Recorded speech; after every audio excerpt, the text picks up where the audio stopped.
boys, today I'm going to be showing you how to play the London Dutch. This is where white plays d4, you play the Dutch defense, and then they play bishop to f4. This is a part 2 to a video I made a couple months ago about the regular Dutch defense, but you don't need to watch that one first to understand this one. So just watch that one after you finish this one. So, of course, after they play bishop f4, you want to play knight to f6, e3, g6, knight to f3, bishop to g7. This is most likely what's going to happen, because if they play the London Dutch, then they're probably just going to end up playing a regular London. Now, there are 3 main moves for white here. There's bishop d3, the most common. There's c4, which is actually the best move, but less common. And then there's bishop to c4. First, I'll be covering bishop to d3. Of course, here you will want to play d6, as you would. And against pretty much any London Dutch, this is going to kind of be the setup that you want, trying to go for e5. Now, after knight to d2, play knight to c6 now. Once again, going for the e5 square. In this position, you can delay castling since there's not really a big threat. And there's actually a little trap here. If they play c3, which is the most common move, you can play e5, which forces their bishop back. So let's say you play g5, well, now you fork their pieces. And if they take you, it's the same thing, and you still fork their pieces. And since you delayed castling, there's no bishop c4 check, because your king is not on the g8 square in this position. The trap could also work if they play c3 first, you will play knight c6, and then if they play knight bd2, you can still play e5. And in this position, they will most likely castle. You can castle as well.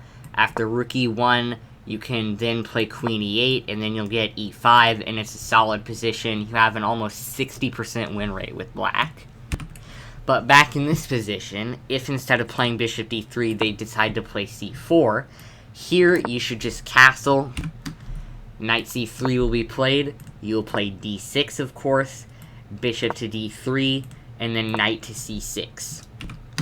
White will castle here, and once again, after queen e8, you will just get e5. You're in a solid position, and you have a 65% win rate here. However, before I move on, there are 2 moves that can counter this. Firstly, there's d5. If you face this, just play knight b4, you're chillin'. They're gonna go bishop e2, and you're chillin'.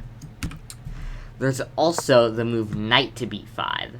Here, you can just play queen d8, it's no biggie. It's no biggie. Actually, queen d7 is the better move, since it's slightly more active. And you can still go back to e8, or play rook e8 to get the pawn out here. And finally, what if they play bishop to c4 in this position? Well, here you need to take a little bit of a different approach.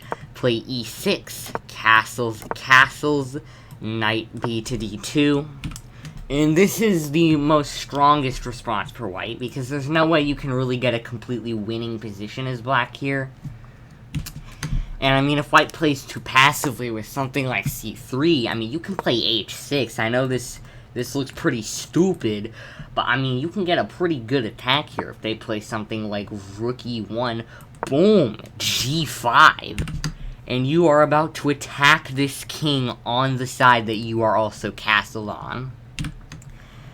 After they go back, just chill out for a little bit, play knight c6. If they try to lash out with h4, say no to that, play g4, they have to go knight h2, and it's not a good position for white here. And back in this position, if they play h3, here you want to slide your king over to h8, and still prepare for this attack, boom, boom, boom, boom, boom, boom, boom, boom, boom, checkmate. And that is how you can epically play the London Dutch defense in under 5 minutes. Make sure to subscribe. Bye!